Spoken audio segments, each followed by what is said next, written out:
Hai semuanya, balik lagi dengan saya Ajat. Di playlist kali ini kita akan mempelajari materinya tentang Vue.js Basic.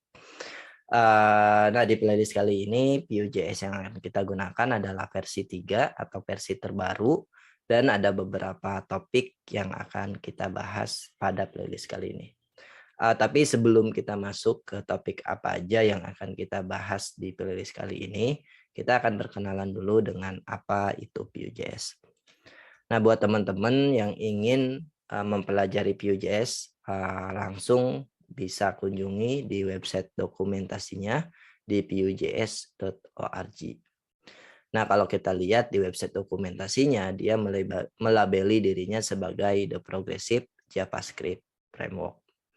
Nah, kalau teman-teman masih bingung-bingung apa itu Progressive JavaScript Framework, tenang aja, Vue.js sendiri sudah menjelaskan apa itu Vue.js. Nah, di sini dia bilang bahwa Vue.js adalah sebuah JavaScript framework untuk membuat sebuah user interface. Nah, Vue.js sendiri dibangun di atas standar HTML, CSS, dan juga JavaScript. Dan dia memberikan sebuah deklaratif dan juga komponen based programming model. Dan dengan Vue.js bisa membantu kita dalam membangun sebuah user interface yang efisien, baik itu simple ataupun kompleks. Nah, kurang lebih penjelasan dari Vue.js itu seperti itu. Jadi simpelnya Vue.js adalah sebuah framework yang bisa kita gunakan untuk membangun sebuah user interface. Ada banyak banget fitur-fitur yang disediakan oleh si Vue.js, tapi kita nggak akan bahas semuanya. Kita akan membahas basic-basic daripada Vue.js itu sendiri. Dan apa aja yang akan kita bahas pada materi kali ini. Di sini saya sudah siapkan list of content-nya atau table of content-nya. Materi apa aja yang akan kita bahas pada playlist kali ini. Yang pertama kita akan bahas yang paling basic dan yang paling sederhana, yaitu bagaimana cara kita melakukan instalasi dan juga melihat basic example dari Vue.js itu sendiri. Lalu yang kedua kita akan membahas metode di Vue.js. Lalu kita juga akan membahas konsep yang namanya two-way data binding di Vue.js. Lalu kita akan membahas tentang looping di Vue.js. Jadi kalau teman-teman punya list, teman-teman mau menampilkan di aplikasi teman-teman dan bagaimana cara kita melakukannya dengan Vue.js. Nanti kita akan pelajari. Lalu berikutnya kita akan membahas tentang conditional rendering.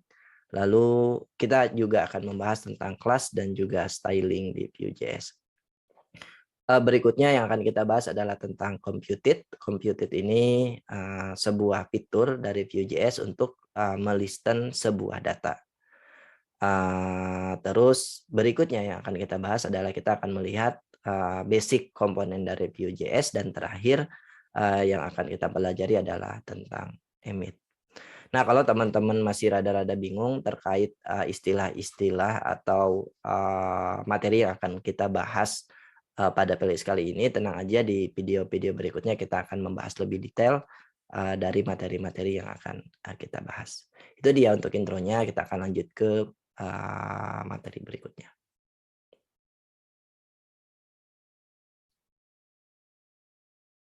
Kita akan langsung masuk ke topik pembahasan yang pertama kita adalah bagaimana cara kita melakukan instalasi atau menggunakan Vue.js untuk proyek kita. Nah, di sini saya sudah siapkan sebuah file index HTML dan juga saya sudah merunningnya atau workshopnya di localhost 3000. Dan kalau kita lihat ke website dokumentasinya, ada dua cara untuk menggunakan Vue.js. Yang pertama, teman-teman bisa menggunakan build tools dari Vue.js-nya. Ini digunakan kalau teman-teman mau membuat sebuah aplikasi yang cukup besar. Lalu cara yang kedua adalah kita bisa menggunakan Vue.js ini tanpa build tools. Nah, ini karena kita konteksnya adalah belajar, maka saya akan menggunakan Vue.js dengan atau tanpa build tools, di mana kita akan menggunakan Vue.js-nya dari CDN.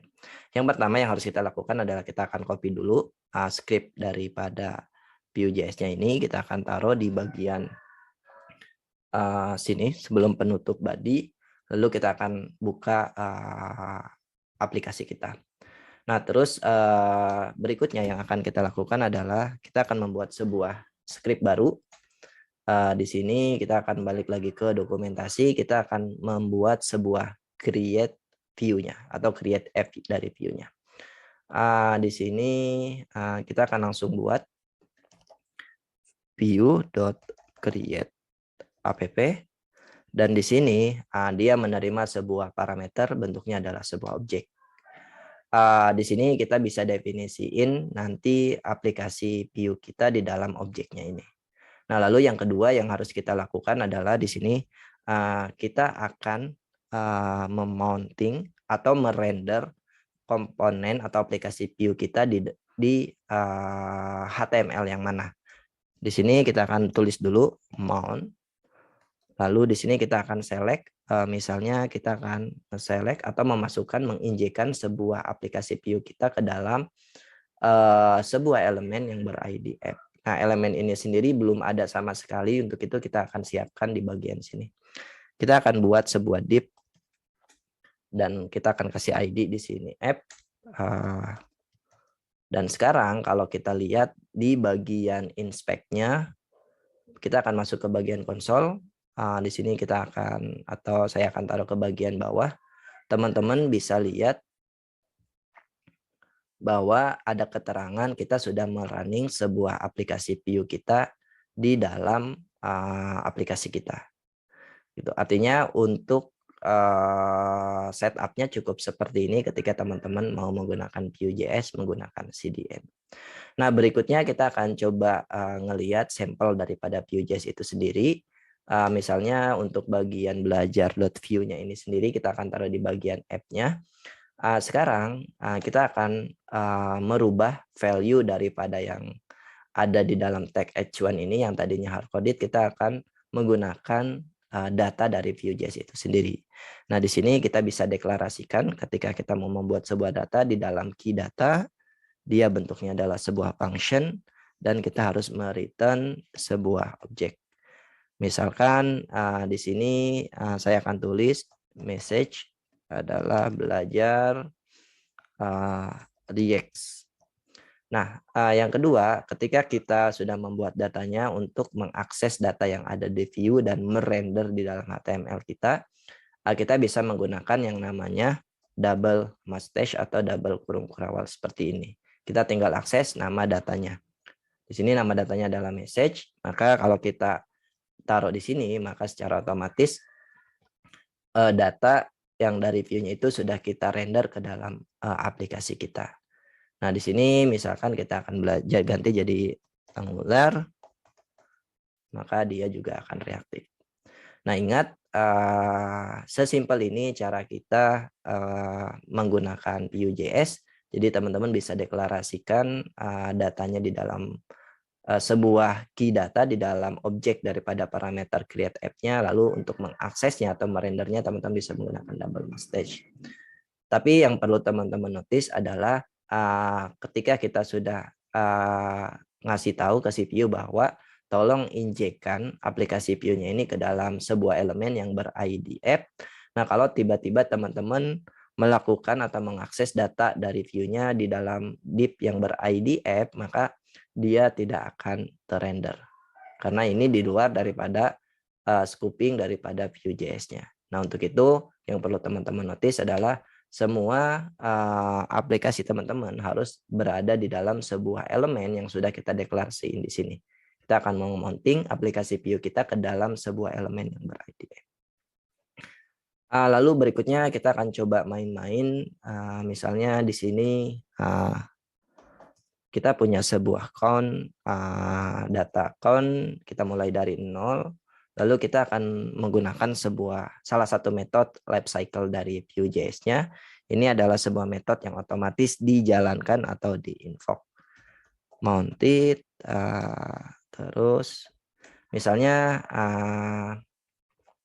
saya akan coba ngerender counternya ini atau countnya ini di dalam sini. Lalu count. Nah, teman-teman bisa lihat di sini count-nya adalah 0. Saya akan kasih tanda, lalu saya akan coba set interval untuk merubah count-nya. Nah, di sini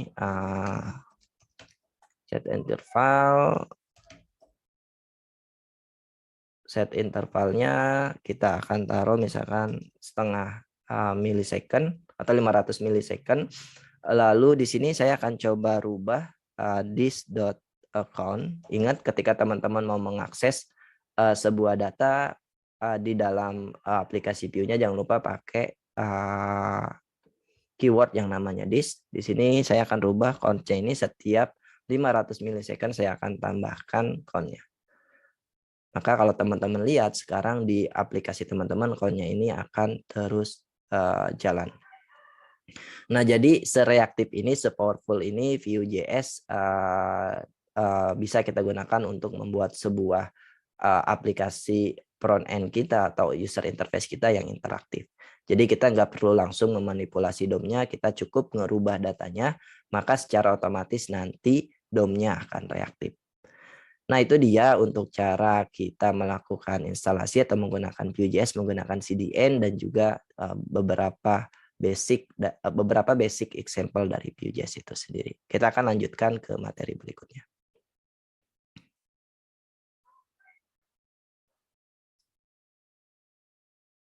Di video ini kita akan berkenalan dengan metode yang ada di Vue.js. Nah, bagaimana cara kita membuat sebuah metode di Vue.js?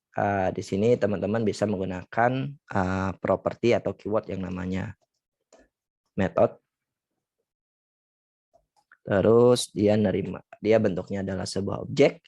Lalu teman-teman bisa deklarasiin metode apa aja yang mau teman-teman bikin. Misalnya di sini saya akan membuat sebuah increment. Increment dia adalah sebuah objek, sebuah function, dan di sini teman-teman bisa letakkan logic teman-teman, logic yang mau teman-teman buat. Misalnya di sini ketika metode increment ini diinvoke atau dijalankan, saya akan menambahkan data atau state counternya ini. Jadi kita panggil pakai keyword this, lalu nama message-nya, nama datanya, lalu di sini saya akan increment. Nah, di sini kita sudah siapkan sebuah metode yang di mana metode ini kalau dipanggil dia akan menambahkan data counts-nya. Nah, bagaimana cara kita memanggil metode increment ini? Kita akan sediakan sebuah button. Di sini kita pakai directive yang namanya add. Ini namanya directive add atau von. Atau teman-teman juga bisa menggunakan add seperti ini untuk shorthand-nya. Add klik nama event-nya. Lalu di sini teman-teman tinggal panggil nama metodenya. Misalnya di sini metode increment yang mau kita invoke ketika button-nya ini diklik. Di sini saya akan buat sebuah button dengan label inc. Sekarang kalau teman-teman lihat button inc-nya sudah muncul. Sekarang kalau saya klik di sini, maka dia counts-nya akan berubah. Nah, lihat. Jadi sesimpel ini cara kita memanggil metode di Vue.js. Jadi yang pertama teman-teman buat dulu metodenya di dalam key method seperti ini. Lalu teman-teman definisiin atau deklarasiin metode yang mau teman-teman buat. Di sini silahkan teman-teman taruh logic yang mau teman-teman buat di metode tersebut. Lalu untuk memanggil metodenya teman-teman bisa menggunakan kalau misalkan metode itu mau dipanggil ketika salah satu elemennya diklik, teman-teman bisa pakai directive add seperti ini, lalu nama eventnya. Misalkan di sini add klik, lalu teman-teman tinggal invoke nama metodenya. Maka kalau kita lihat di aplikasi kita sudah melihat data counts-nya ini berubah sesuai yang kita inginkan. Nah, kalau misalnya teman-teman pengen memasing sebuah parameter ke dalam sebuah metode, sesimpel teman-teman masukkan aja data yang mau teman-teman di dalam invokasinya ini. Misalnya saya akan masukkan penambahannya itu setiap 10. Lalu di sini kita akan dapat misalkan nilainya.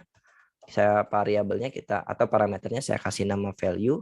Lalu di sini counternya kita akan tambahkan this dot counts plus dari nilai value atau parameter yang kita punya.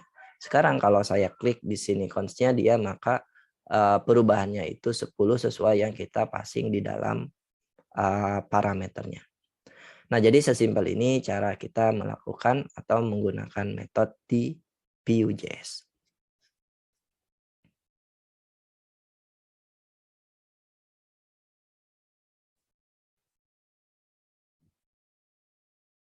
Di video ini kita akan belajar materinya tentang two-way data binding di Vue.js. Two-way data binding sendiri pertama kali diperkenalkan di Angular, dan kita akan lihat bagaimana cara kita menggunakan two-way data binding di Vue.js. Biasanya untuk two-way data binding ini digunakan untuk menghandle sebuah form. Nah, untuk itu kita akan sediakan dulu elemennya di sini. Misalnya kita punya sebuah teks input, lalu di sini teman-teman tinggal binding si teks input ini dengan sebuah data yang ada di Vue.js. Misalnya di sini saya punya data dengan nama name, lalu di sini misalnya kita kasih value-nya, default value-nya adalah Udin. Nah, selanjutnya kalau teman-teman mau membinding data name ini ke dalam input text, nah teman-teman bisa menggunakan yang namanya vModel. vModel, lalu teman-teman tinggal masukkan aja nama datanya. Di sini adalah name. Nah, sekarang kalau teman-teman lihat, data yang ada di dalam name-nya ini sudah ke binding ke dalam text input. Nah, kalau misalkan name-nya ini kita ganti jadi Kosasi, maka secara otomatis di dalam teks inputnya juga akan berganti.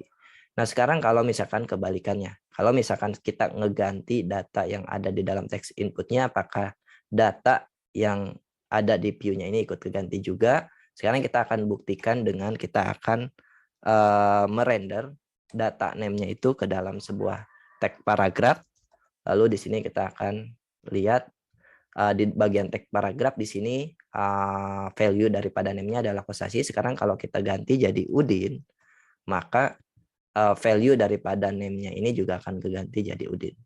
Nah, itu yang disebut dengan two-way data binding. Jadi kita bisa ngerubah datanya melalui teks inputnya langsung, dan ini akan berpengaruh kepada datanya yang ada di view, atau sebaliknya kita ngerubah data yang ada di view, maka secara otomatis data yang ada di dalam teks inputnya juga ikut kerubah. Gitu. Jadi dua-duanya saling mempengaruhi. Jadi ini bisa teman-teman gunakan si two-way data binding ini untuk menghandle sebuah text input. Nah, jadi simpelnya atau cara penggunaannya teman-teman tinggal menggunakan atribut vModel. Ini adalah direktif daripada si view-nya, lalu teman-teman tinggal mau ngebinding value ini dengan data yang mana. Teman-teman tinggal deklarasiin datanya di bagian data sini. Misalnya di sini kalau kita lihat, kita mau ngebinding text input ini dengan data name. Maka dua-duanya sudah saling terikat. Nah, jadi sesimpel itu konsep daripada two-way data binding di Vue.js.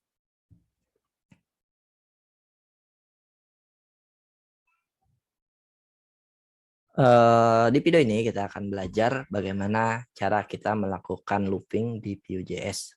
Di sini saya akan coba siapkan dulu. Misalnya kita punya data to-dos.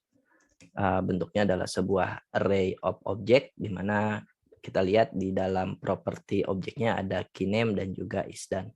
Sekarang di sini kita lihat ada makan, minum, dan juga tidur. Misalnya kita punya data seperti ini dan kita pengen nampilin data ini di dalam aplikasi Vue.js kita. Nah, gimana caranya? Di sini misalnya kita akan kita pengen ngerender data tersebut di bagian HTML-nya. Kita akan coba pakai order list. Lalu di sini kita akan looping bagian elemen listnya ini. Nah, teman-teman bisa menggunakan direktif yang namanya v-for. Oke, v-for di sini teman-teman bisa buat sebuah variabel hasil iterasinya, hasil pengulangannya. Misalkan di sini saya akan pakai singular daripada to-dos, yaitu to-do. Lalu in-nya ini adalah source datanya. Jadi misalnya kita pengen membuat sebuah variabel to-do dari source-nya itu adalah data to-do. Jadi di sini data to-dos Lalu setelah ini kalau kita mau nge-render datanya, teman-teman bisa menggunakan double mustache seperti biasa, lalu tinggal pakai variabel yang kita buat tadi. Di sini nama variabelnya adalah to do, lalu kita akses propertinya adalah name. Nah, sekarang kalau teman-teman lihat, kita sudah melihat data-data yang kita punya dari Vue.js ini di dalam aplikasinya. Di sini ada makan, minum, dan juga tidur. Kalau teman-teman mau mengakses properti data yang lain, teman-teman tinggal akses propertinya aja. Misalkan di sini todo.name. Sorry, todo.is dan. Nah, jadi kalau teman-teman lihat sekarang data atau properti data isdannya juga sudah muncul, ada true, true, dan juga false. Nah, jadi sesimpel ini cara kita melakukan looping di Vue.js. Jadi yang pertama, misalnya kalau teman-teman punya data array dan pengen nampilin data array-nya tersebut di dalam sebuah aplikasinya, nah teman-teman bisa menggunakan directive yang namanya v-for. Di sini v-for ini ada to do, lalu nama variabelnya ini sebenarnya bebas. Ini nama variabel hasil iterasinya. Nama variabelnya bebas, bisa item, bisa data, dan lain sebagainya. Lalu pakai keyword in. Nah, ini adalah sumber datanya. Data apa yang mau teman-teman looping? Nah, kebetulan di sini adalah data to-dos, maka saya menuliskannya di sini adalah to-dos. Lalu kalau sudah seperti itu, teman-teman untuk mengakses setiap datanya, hasil iterasinya, teman-teman bisa menggunakan variabel yang udah teman-teman deklarasiin di sini. Ini harusnya to do, lalu nama propertinya adalah apa yang mau teman-teman akses. Di sini name dan juga is done. Dan juga ada tambahan sedikit, jadi kalau teman-teman melooping sesuatu, jangan lupa di sini kasih yang namanya binding key. Nah, ini kegunaannya untuk apa? Ini untuk performance aplikasi kita. Jadi kalau misalkan teman-teman punya data yang sudah cukup besar dan di looping di aplikasi Vue-nya, ini akan ngaruh ke performance. Tapi untuk UI-nya atau dari tampilannya sendiri nggak ada perbedaan karena data kita masih sedikit.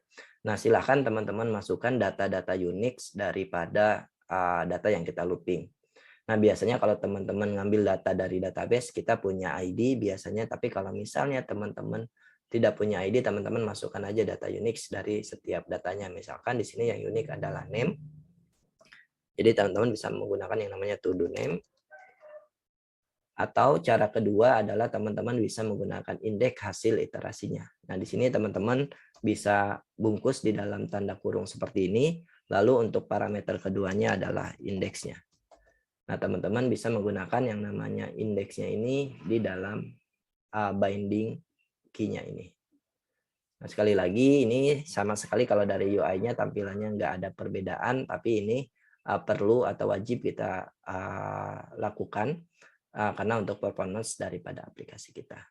Nah, jadi sesimpel ini cara kita melakukan looping di Vue.js.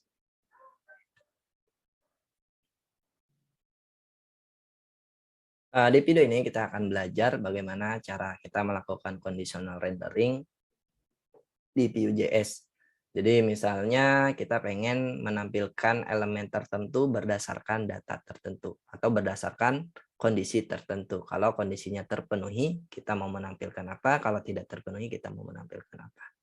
Misalnya di sini saya akan menampilkan listnya ini berdasarkan kondisi data tertentu. Misalnya di sini saya akan buat sebuah variabel atau data ISO. Jadi di sini saya akan kasih nilainya berupa boolean, misalkan true.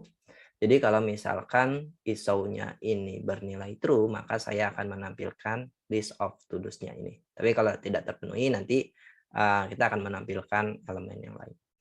Nah, bagaimana cara kita implementasinya? Nah, di sini teman-teman bisa menggunakan directive yang namanya v-if.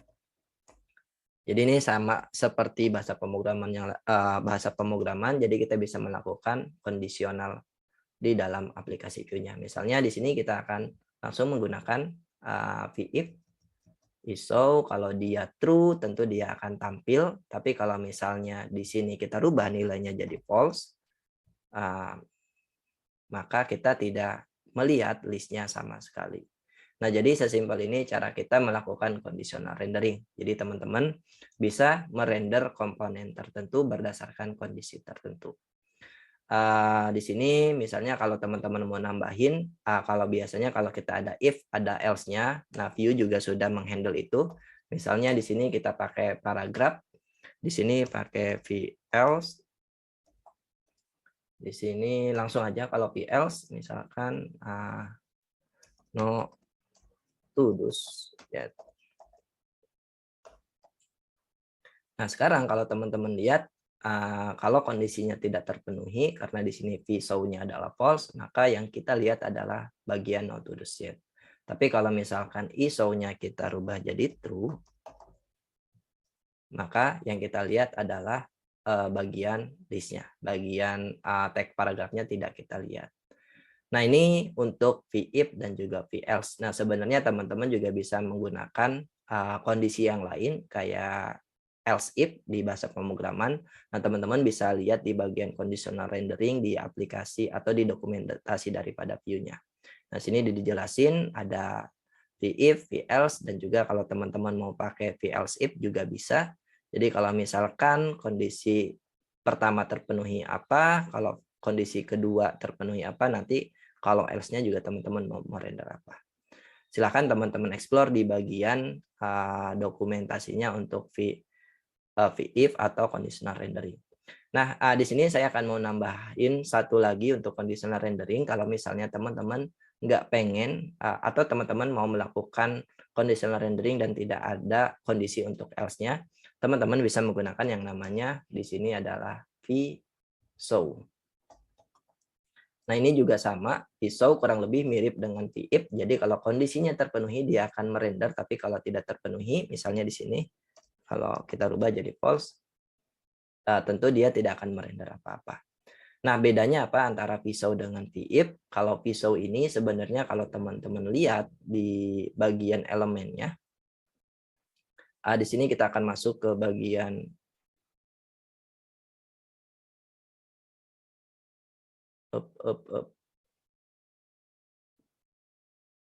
Nah, kita akan masuk ke bagian elemennya di sini kalau teman-teman lihat.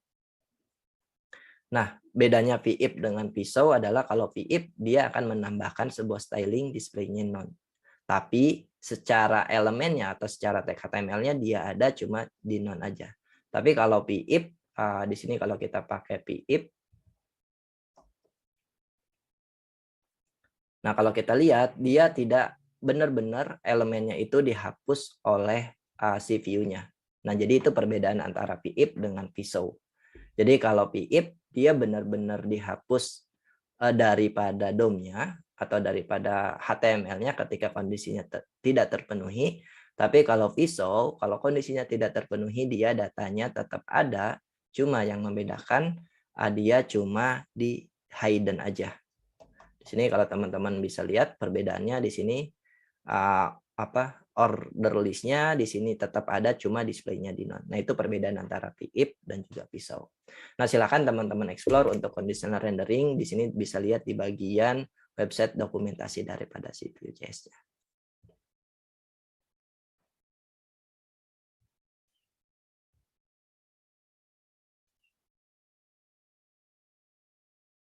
Di video ini kita akan belajar bagaimana melakukan styling atau membuat sebuah kelas di Vue.js, kelas yang kita integrasikan dengan data yang di Vue.js. Di sini misalnya kita akan buat sebuah style di bagian tag sebelum penutup tag head-nya. Di sini saya akan buat sebuah style. Lalu di sini saya akan membuat sebuah kelas dengan nama color. Di sini saya akan buat colornya jadi red, misalkan merah. Dan nanti kelas ini kita akan coba implementasiin di dalam listnya. Nah, di sini untuk mengimplementasikan kelas di Vue.js, teman-teman bisa menggunakan directive. Di sini pakai -2. Lalu di sini teman-teman bisa pakai kelas dan di sini pakai kurung kurawal seperti ini. Lalu di sini misalkan kita mau mengimplementasikan kelas color-nya ini ke dalam LI-nya. Di sini dia pasangan key dan value, misalkan kita kasih dia nilainya true, maka kalau teman-teman lihat di sini kelasnya sudah terimplementasikan. Tapi kalau misalnya di sini kita akan rubah nilainya jadi false, tentu nanti kelasnya itu tidak akan terimplementasi. Nah, kalau misalnya teman-teman mau mengintegrasikan antara data kelasnya ini dengan sebuah data yang ada di Vue.js biar lebih dinamis, teman-teman bisa buat misalkan di sini is class, ini bebas namanya apa aja. Saya kasih boolean lagi di sini true all false. Lalu di sini saya akan membuat sebuah button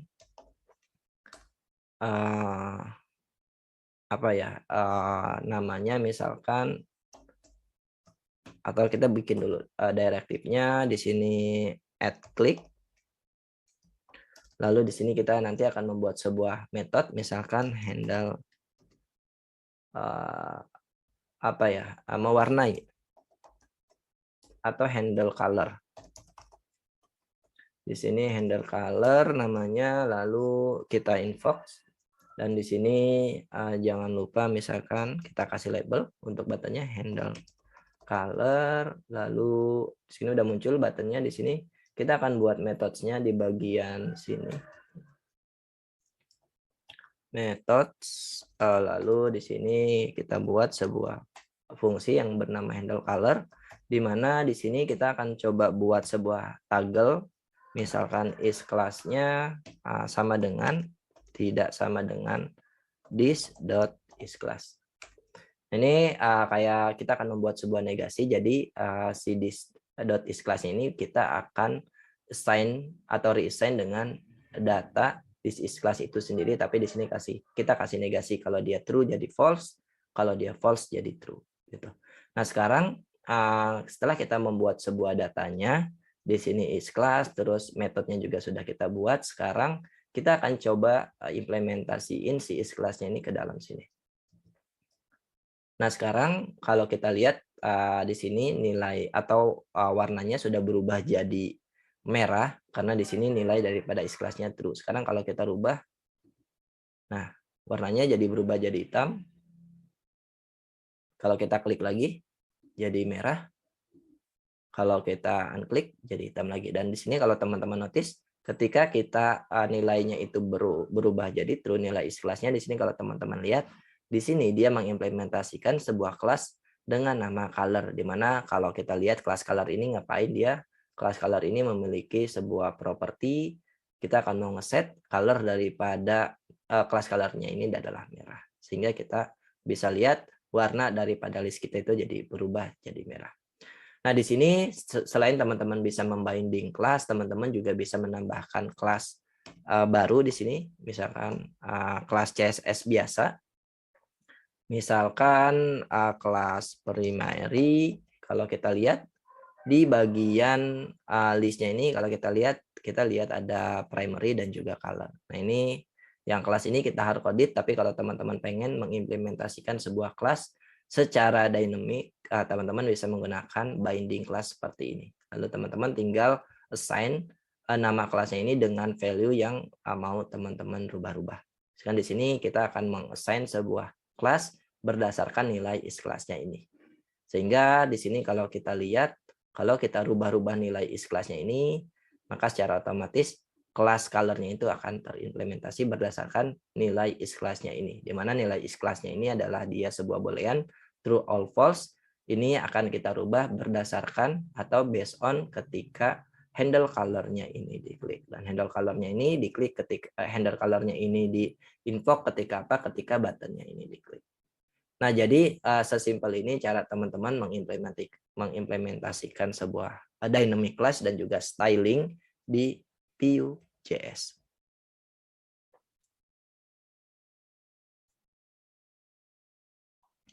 Di video ini kita akan belajar salah satu fitur di Vue.js yaitu computed. Computed ini bisa kita gunakan untuk melisten data tertentu dan kita bisa melakukan logik kita atau melakukan sesuatu berdasarkan perubahan data tertentu. Nah, misalnya di sini implementasinya saya punya sebuah data, misalkan di sini namanya minyak goreng dan juga di sini ada price-nya yang sudah saya binding dengan sebuah data di Vue.js-nya. Jadi misalnya di sini harganya ini 10.000, labelnya masih terjangkau.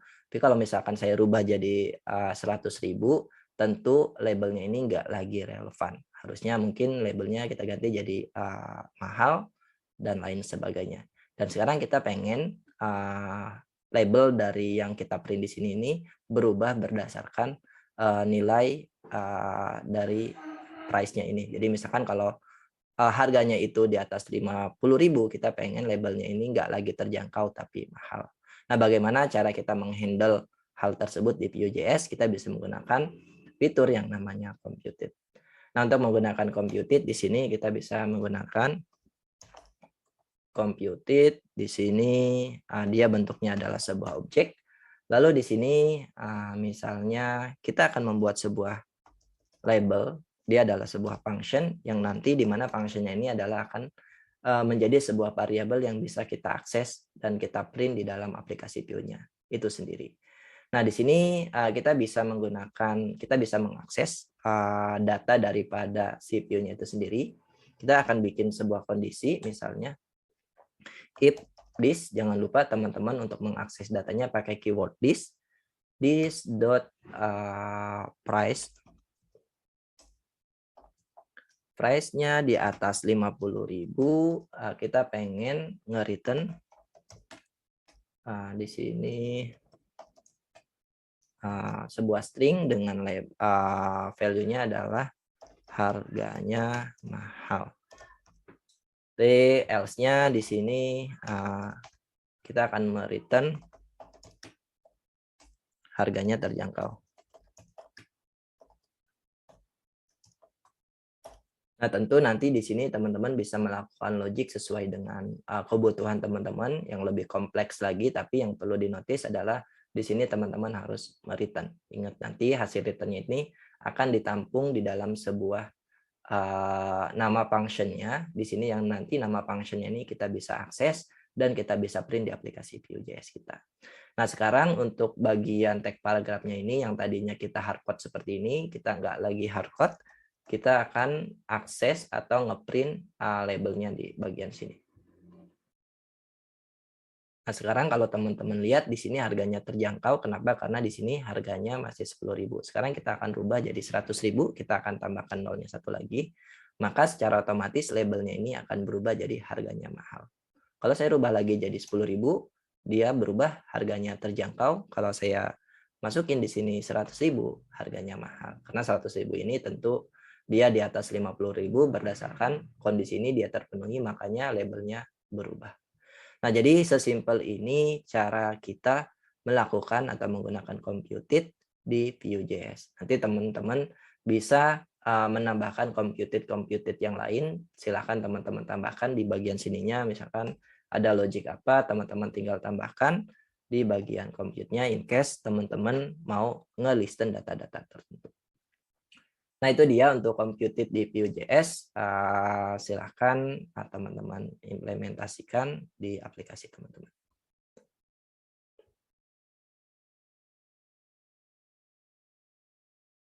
Di video ini kita akan belajar atau berkenalan dengan konsep komponen di Vue.js. Nah, komponen ini salah satu fitur yang cukup penting ketika teman-teman membangun sebuah aplikasi menggunakan Vue.js. Karena dengan komponen kita bisa membagi website besar kita ke dalam sebuah komponen-komponen kecil yang dimana komponen-komponen tersebut bisa kita gunakan secara berulang-ulang. Lalu yang kedua, nantinya ketika aplikasi kita sudah cukup besar, akan lebih mudah untuk memaintenance-nya. Nah, di sini kita akan langsung demokan bagaimana cara kita atau berkenalan dengan menggunakan komponen di Vue.js. Di sini saya akan langsung buat instance Vue-nya. Ini agak sedikit berbeda dari video-video sebelumnya. Saya akan tampung ke dalam sebuah variabel. Misalkan nama variabelnya app. Lalu di sini create app, saya invoke. Lalu untuk option-nya saya akan kasih objek kosong aja. Nah, untuk membuat komponen, teman-teman bisa menggunakan function atau metode yang namanya komponen. Kita invoke, dan si komponen ini dia menerima dua parameter. Yang parameter pertama adalah nama komponennya, misalkan komponen yang saya buat adalah namanya button counter, lalu parameter kedua adalah optionnya dan bentuknya adalah sebuah objek. Dan di mana di optionnya ini sama seperti app view-nya. Jadi ada data, ada method, ada compute, dan lain-lain. Misalnya di sini saya akan membuat sebuah data, dia bentuknya adalah sebuah function, saya akan mereturn sebuah objek di mana ada data count. Saya kasih default value-nya adalah 0, lalu untuk apa namanya? Untuk HTML atau tag-tag HTML yang mau kita render, teman-teman bisa merendernya di bagian template-nya. Teman-teman bisa render di bagian template. Di sini saya menggunakan backtick. Saya akan rapikan dulu di sini. Saya menggunakan backtick, lalu di sini saya nge-render HTML-nya. Nah, ini sebenarnya bisa teman-teman render juga di sini. Nah, seperti ini, cuma saya pindahin aja ke dalam template-nya karena kita sudah menggunakan yang namanya komponen. Gitu. Jadi di sini yang tadinya kita nge-render kayak di tag HTML, kita cuma pindahin aja ke dalam sebuah template-nya karena kita akan membuat sebuah komponen agar si komponen ini bisa kita gunakan berulang-ulang. Selanjutnya di sini harusnya pakai view, sorry salah, view.createApp. Oke, sekarang errornya sudah tidak muncul. Oke, kita lanjut. Setelah kita membuat instance view-nya, kita membuat sebuah komponennya, yang akan kita lakukan berikutnya adalah kita akan memounting aplikasi Vue.js kita ke dalam sebuah div atau kontainer yang ber-ID app yang sudah saya siapkan di sini. Oke, sekarang kalau kita lihat nggak ada error, dan yang selanjutnya yang akan kita lakukan bagaimana cara kita menggunakan komponen yang sudah kita buat. Di sini teman-teman tinggal panggil nama komponennya apa dan teman-teman gunakan seperti kayak menggunakan tag HTML pada umumnya. Nah, sekarang kalau teman-teman lihat, kita sudah melihat di sini button komponen kita, yang dimana button komponen ini kita buatnya menggunakan view komponen. Sekarang kalau buttonnya ini saya klik, nah di sini datanya juga sudah berubah, sudah reaktif, sama seperti aplikasi view pada video-video sebelumnya. Nah, seperti yang sudah saya mention di awal bahwa ketika kita bisa membuat komponen, komponen itu bisa kita gunakan berulang-ulang. Misalnya di sini saya akan coba buat komponen sebanyak 3 kali, maka komponen itu akan ke-render sebanyak 3 kali. Dan kalau misalkan saya ngerubah, saya cukup ngerubah di satu tempat. Dan dia akan keimplementasi ke semuanya. Dan ketika buttonnya ini diklik, nah data satu dengan data lainnya atau komponen satu dengan komponen lainnya itu tidak saling mempengaruhi. Kenapa? Karena datanya itu sudah terisolasi di masing-masing komponennya.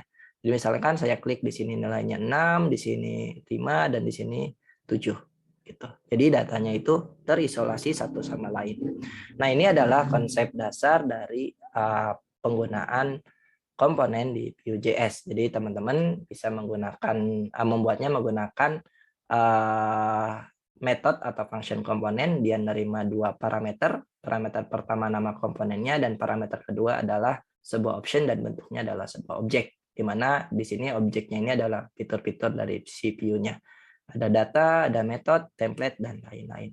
Dan ketika menggunakannya teman-teman cukup panggil nama komponennya sesuai dengan penggunaan HTML pada umumnya.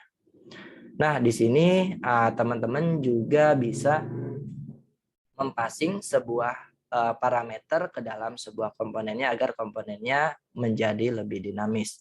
Misalnya, saya akan membuat sebuah komponen baru.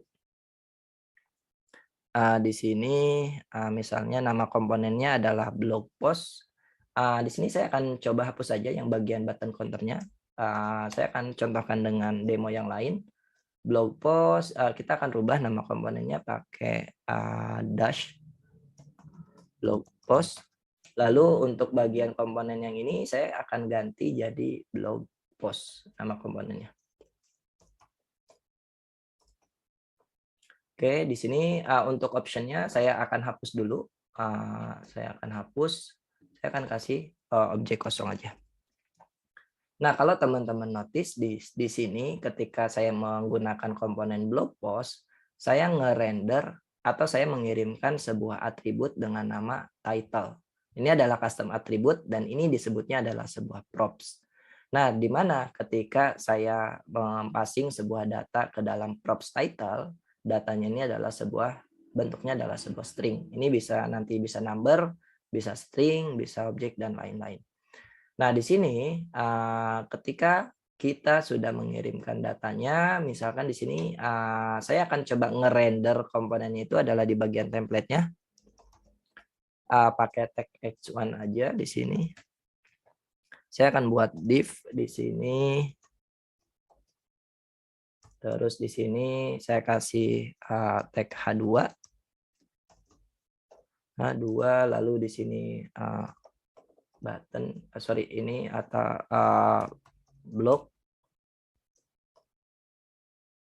Nah, sekarang kalau kita lihat, kita melihat tulisan blok komponen seperti ini. Ini coba kita rubah ya, jadi jangan single closing tag. Ini harusnya jangan single closing tag. Ini juga sama, harusnya jangan pakai single closing tag. Nah, sekarang kita bisa melihat tulisan blok secara berulang-ulang.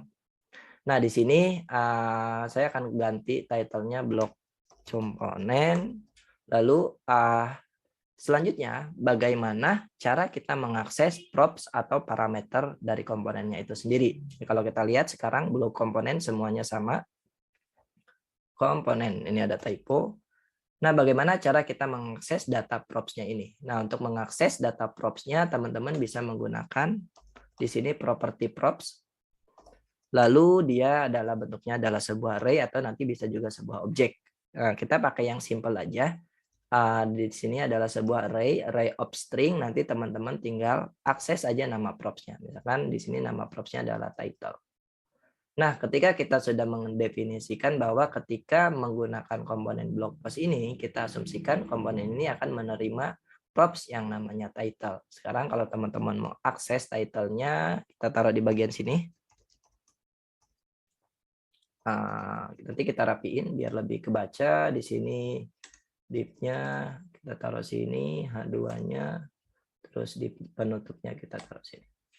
Nah, sekarang kita akan render komponennya. Di sini saya pakai double mustache, di sini adalah title. Nah, sekarang kalau teman-teman lihat di bagian title-nya ini, nilainya sudah dinamis. Ini komponen satu dengan komponen lainnya itu sudah berbeda. Dan kenapa ini berbeda? Ini lagi-lagi karena datanya itu dikirimkan melalui props. Jadi komponen satu dengan komponen lainnya berbeda. Dan yang perlu teman-teman tahu ketika kita mengirimkan sebuah props ke dalam sebuah komponen, ini bisa lebih dari satu.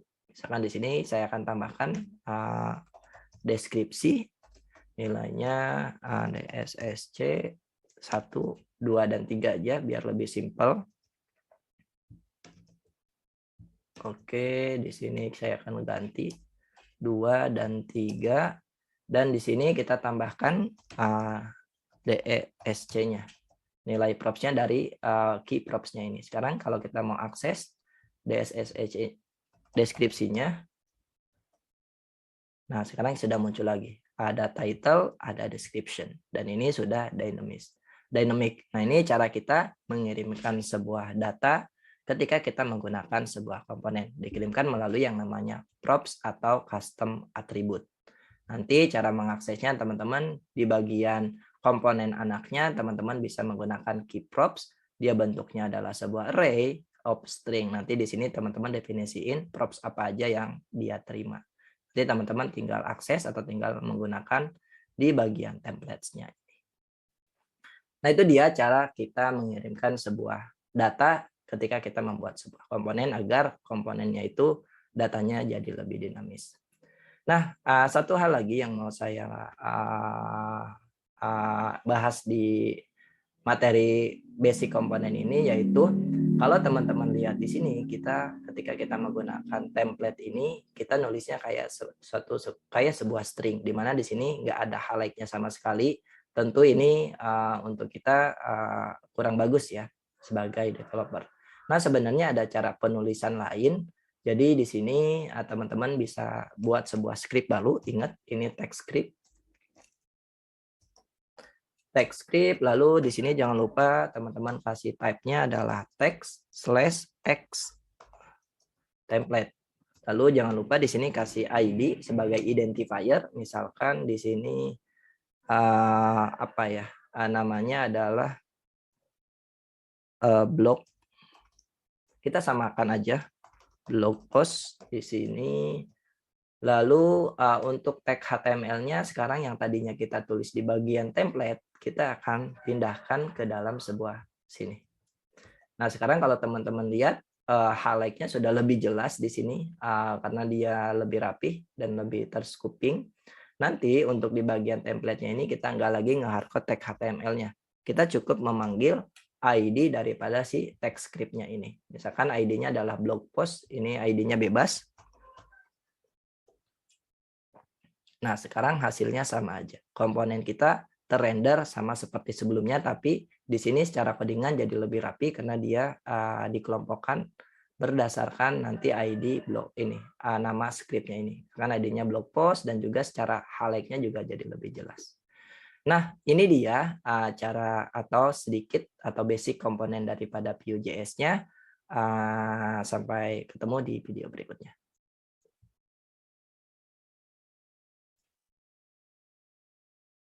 Di video ini kita akan mempelajari materinya tentang Emit. Emit adalah salah satu fitur dari Vue.js yang bisa kita gunakan untuk mengakses metode yang ada di parent melalui children.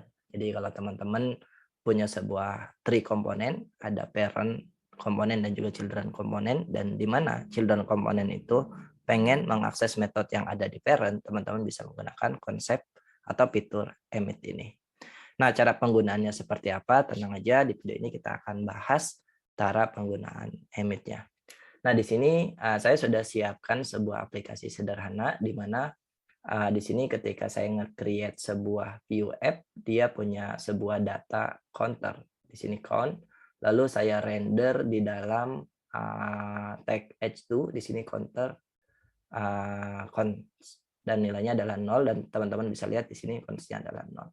Lalu yang berikutnya di sini saya punya sebuah button counter. Ini adalah sebuah komponen yang saya buat, dan di mana button counter ini menerima sebuah props yang namanya adalah number. Di sini saya kasih numbernya ini beda-beda, ada 1, 10 dan juga 20. Makanya di sini teman-teman bisa lihat label daripada button counternya itu dia dinamis.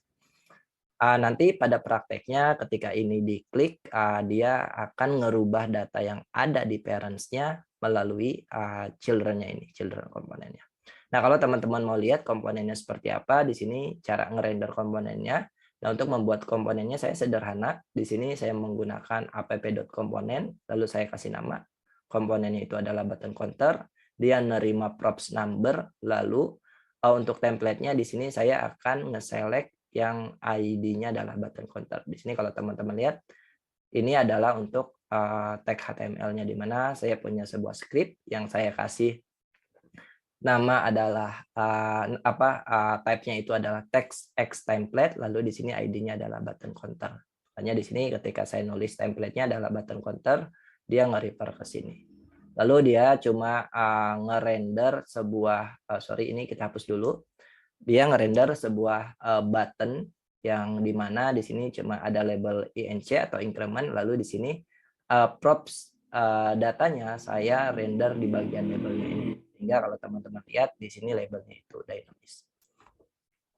Nah, sekarang idenya itu adalah kita pengen ketika buttonnya ini diklik, kita akan ngerubah counter yang ada di parentnya ini based on atau berdasarkan nilainya ini. Kalau ini yang diklik penambahannya 1, kalau yang 10 diklik berarti penambahannya 10, kalau yang 20 nanti penambahannya 20. Nah, kita akan coba achieve ide kita tadi, di mana di sini misalnya kita udah punya button counter-nya, lalu di sini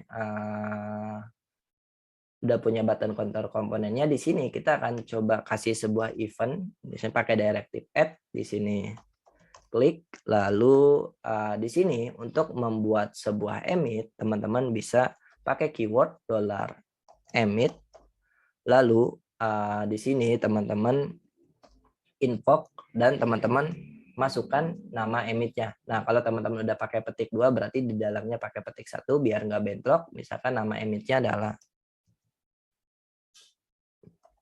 increment. Nah, kalau teman-teman mau mengirimkan sebuah data ketika nge-emit, teman-teman tinggal passing atau taruh di parameter kedua. Misalnya di sini saya akan passing nama parameternya itu atau datanya itu adalah dari nilai numbernya ini, dari props-nya biar dia dinamis. Lalu berikutnya adalah ketika kita sudah nge-emit sesuatu, nah ketika teman-teman di bagian komponen butter content-nya jangan lupa teman-teman di sini harus nge-listen. Nah, cara nge-listennya teman-teman pakai directive add seperti ini. Lalu di sini teman-teman directive add nama emitnya adalah increment dan di sini metode yang mau teman-teman panggil apa. Misalnya di sini nama metodenya adalah handle inc, di mana metode ini belum ada. Kita akan buat dulu di sini di bagian bapaknya atau di bagian parent komponennya. Sini pakai metode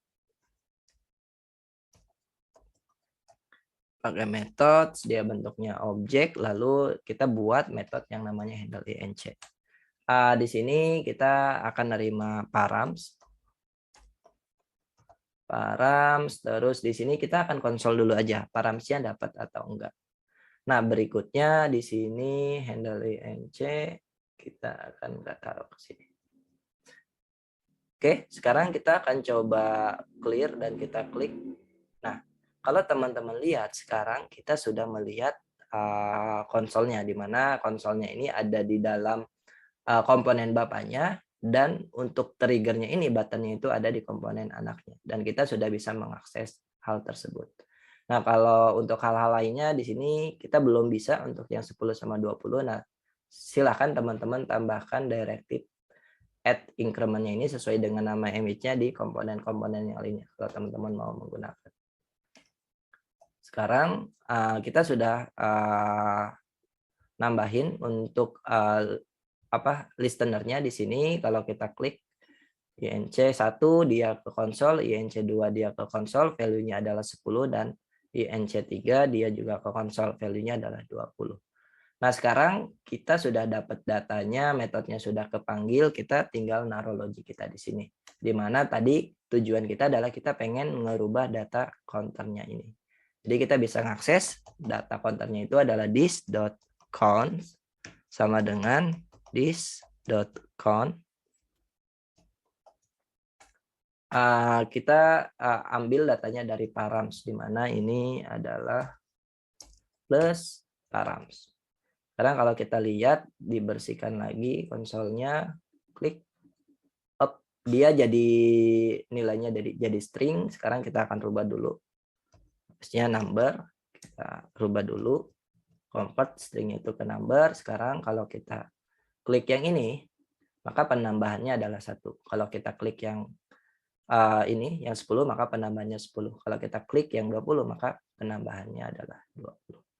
Nah, ini cara kita menggunakan emit di Vue.js. Jadi simpelnya adalah emit itu bisa kita gunakan untuk mengakses sebuah metode yang ada di parent komponen dari children komponen. Cara penggunaannya adalah teman-teman bisa menggunakan keyword $emit. Lalu di sini teman-teman invoke dan dia nerima 2 parameter. Parameter pertama bentuknya adalah sebuah string. Ini adalah nama emitnya, dan parameter kedua adalah value atau nilai atau data yang mau kita kirim ke parent. Lalu jangan lupa di bagian parent-nya atau di bagian ketika kita menggunakan komponennya, teman-teman tambahkan directive add. Di sini nama emitnya sesuai yang di sini. Kalau misalkan namanya increment, ya increment nanti add-nya. Kalau misalkan namanya lain, nanti juga namanya add, nanti juga nanti add-nya apa. Di sini directive add-nya itu adalah add atau tambah. gitu. Lalu di sini adalah nama metode yang mau teman-teman jalankan ketika increment emit ini di invoke. Karena di sini kita panggil handle increment. Nah, di sini handle increment ya logiknya tergantung atau terserah teman-teman. Di sini logik saya sederhana, cuma mau menambahkan atau mengganti nilai counternya. Nah, jadi itu dia untuk emit-nya, silahkan teman-teman implementasi. Sekali lagi emit ini bisa teman-teman gunakan untuk mengakses sebuah metode yang ada di parent komponen.